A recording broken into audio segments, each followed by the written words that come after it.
In 2 Corinthians chapter 10 verse 4 to 6, we are told that the weapons of our warfare are not carnal, but mighty through God to the pulling down of strongholds, casting down imaginations, and every high thing that exalteth itself against the knowledge of God, and bringing into captivity every thought to the obedience of Christ. And this paints a picture of Christianity as spiritual warfare. And in order for us to have victory in this spiritual warfare, we have to use the right weapons. We have to put on the armor of God. And one of the things that we must understand, beloved, is that we cannot fight a spiritual warfare with the weapons of the flesh.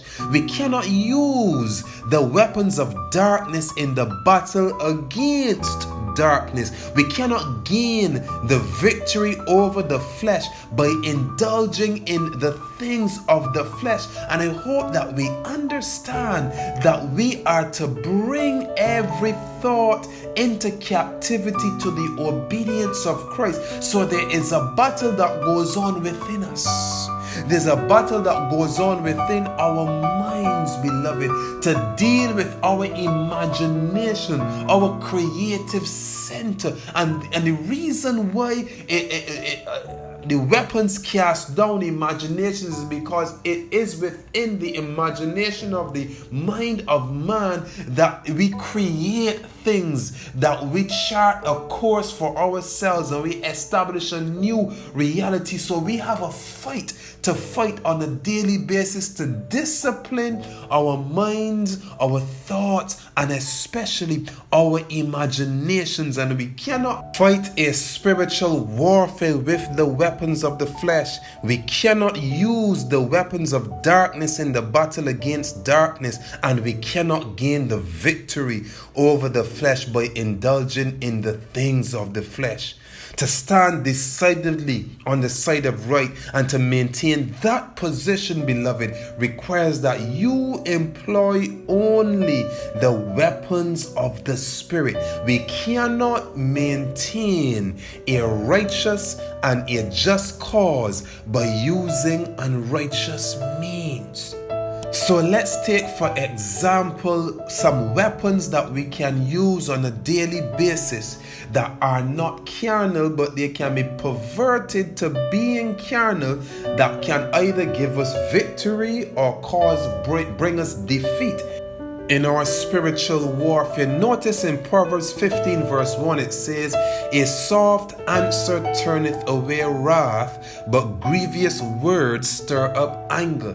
So we're going to see that words are spiritual weapons, and we can use them carnally or we can use them spiritually. This is why Jesus said in John chapter 6 verse 63, "It is the spirit that quickeneth, the flesh profiteth nothing. The words that I speak unto you, they are spirit and they are life." So we have an opportunity every day to use our words as a quickening spirit, or to use our words in a fleshly way. So Proverbs 15 verse 1 identify these two possibilities, these two realities. So we want to know and we want to practice using the weapons of our warfare that are not carnal, but mighty through God to the pulling down of strongholds. So how do you pull down a stronghold in the moment? By self-discipline, by being aware, by being connected with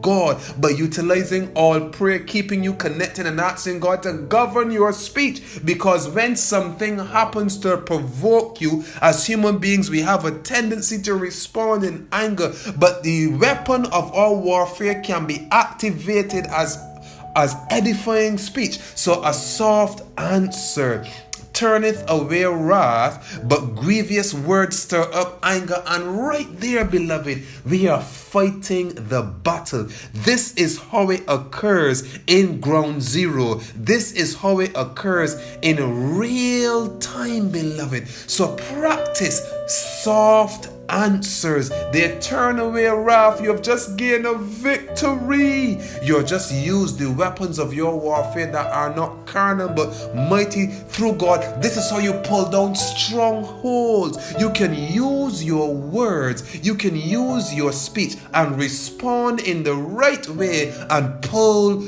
down a stronghold. A soft answer turneth away wrath. And what was the stronghold that a soft answer turns away, pulls down, beloved? The soft answer pulls down the spirit of anger. It pulls down the spirit of wrath. The soft answer, the sweet response when it is not warranted, it is mighty through God to the pulling down of strongholds. And this is why it says in Proverbs 15 verse 18, a wrathful man stirreth up strife, but he that is slow to anger appeaseth strife. This is how we pull down strongholds, by using these articles in our arsenal as we fight our spiritual warfare, beloved. Every day in our lives, we are constantly challenged, moment by moment, on what weapon we will use in this spiritual warfare. Each interaction with someone or a situation gives you the opportunity to utilize the spiritual weapons at your disposal.